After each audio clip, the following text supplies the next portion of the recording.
Is the market overvalued? I have been seeing this question all around. It is on news channels, it is on blogs, it is on popular YouTube channels, and most of us, the majority, is quite concerned about the recent rise in the market. So, is the market really overvalued? Well, yes, the market is always overvalued with the perspective of short term. If you are a nearsighted person, then market will always seem overvalued. But if you look at it from a long term perspective, then the market may seem undervalued. From the 5-year perspective, from the 10-year perspective, from the 15-year perspective, from the 20-year perspective, the further you go, more undervalued market may appear. From 20 years perspective, the market may appear much undervalued compared to the 5-year perspective. Look at the 2000 crisis. Look at the 2008 crisis. Even if you had invested at the peak of both the crises, in 2020 you might have recovered what you had invested and might have generated a satisfactory return. Better than FD, better than saving account. So, is there any threat to your investment if the market is overvalued? So, is there any threat? Well, certainly there is a threat. And the threat is to the individual stocks. You see, when there is a boom, there are always two kinds of stocks. First, overvalued and the undervalued. Even in the bear market, there are these two kind of stocks, overvalued as well as the undervalued. So individually, be it the boom or the bust, there will always be these two kinds of stocks. They will either be overvalued or undervalued. So if you were to look individually at the stocks or the companies, then you have to be very careful with what you have filled your portfolio with. Maybe certain stocks in your portfolio are overvalued. Maybe certain stocks in your portfolio are undervalued. And so that is completely a different matter. For that, you have to learn how to manage your portfolio. For that, you have to learn how to evaluate or how to carry out the valuation of a single company. So that is your individual problem, and nobody else can solve it except you. Perhaps a financial expert could help, who could see your portfolio, who could re-evaluate your companies or the investments individually and see whether they are really valued or overvalued. But since we are discussing the market here, the Nifty 50, the index here, then from the long term perspective, it is always undervalued. And so what is your perspective is all that matters. If you have invested in the index, then there is nothing to worry about. If suppose the market is overvalued today and it falls tomorrow, so what? You can buy more tomorrow. Because just like the market cannot stay up all the time, it can also not stay down all the time. It has to recover if it has fallen. It has to fall if it has risen up. So a wise investor will always use the bear market as an opportunity. In fact, the intelligent investor is always waiting for the bust to occur, for the bubble to burst. And so there is nothing to worry about if the market is overvalued.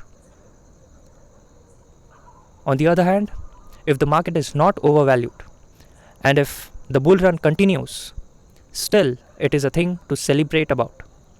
You already have your portfolios in profit, maybe 30-40% up, and if the bull run continues, then you may still be happy with what you have got. So for an intelligent investor, whether it is boom or bust, both are the phases to party. This concern about overvaluation matters only to those who are uninformed, who are not so intelligent, who are not really managing their own investment but are dependent on the advices of others, who are investing on the words of others, who are making decisions with the guidance of someone else. And so when you are walking with someone else's stick, then you also have to depend on his instinct, on his quality, or on his character. Someone who has a torch does not make him bound, or does not make him responsible to show you where the right way is. If he has a torch, he may point out towards the way which he feels is right. And so his conviction matters the most. So be very careful whom you are trusting. Be very careful whom or with whose advice you are investing, because since everything is digitalized, since we are trusting some people who are 500,000 kilometers away and trusting them with our money, trusting them with our word, with their word, and if something somewhere falls short or something goes unplanned, then you might be faced with a huge trouble. You see, as long as the market is rising, as long as the stocks as a whole are rising, we don't complain. We don't need direction when we are in profit. It is always in the loss, in the adversity, when we need direction, when we need guidance. If the market is rising as a whole, and even if I pick random stocks, then the probability of me being right will also increase, because on average the market is rising. So it's not actually my skill or my talent which is making my decisions right, but it is the whole situation. It is the product of the whole scenario which is making my decisions right.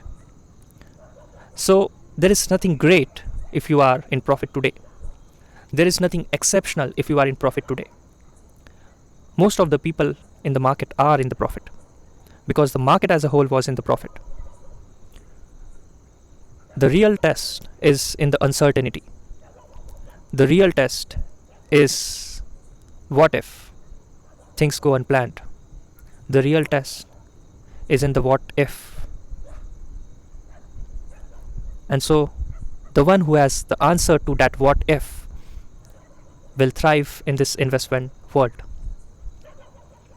And I hope that you all are competent enough and responsible enough to find the answer of that what if. Stand up by yourself and learn, because nobody else but you can manage your own investments rightly. And the reason I say this is because investment is all about managing our expectations with the reality. And nobody else knows more or in a better way than our own self. We know about our expectations more than somebody else. We know what to expect. We know what makes us happy. We know what makes us satisfied. And that is what we need to manage here, and nobody else can do it for you. It is our own problem, and so we should learn to solve it by ourselves. So, to conclude it, is the market overvalued? I don't know. If it is overvalued, who cares? I might borrow tomorrow. I might buy more tomorrow. If it is undervalued, who cares? I'm still investing. So, as far as the market as a whole is concerned, as far as the index investing or the passive investing part is concerned in the indexes, the overvaluation of the market does not matter, because we are here for the long game. So it doesn't really matter, and we don't really concern ourselves with these short-term problems. But if it is about your portfolio, if it is about your individual companies, then you might have to look again, you might have to reevaluate, and you might have to research and set up the guidance for yourself. And you have to decide if they are really overvalued or undervalued, because they always have been and will always be. You have to differentiate between the overvalued and the undervalued when looking at individual companies. But as a market as a whole, there is no such thing as overvaluation if you consider the long-term perspective. So that was it. I hope you have got the answer, and I hope I have cleared what I really wish to say. Thank you, and see you in the next audio tape.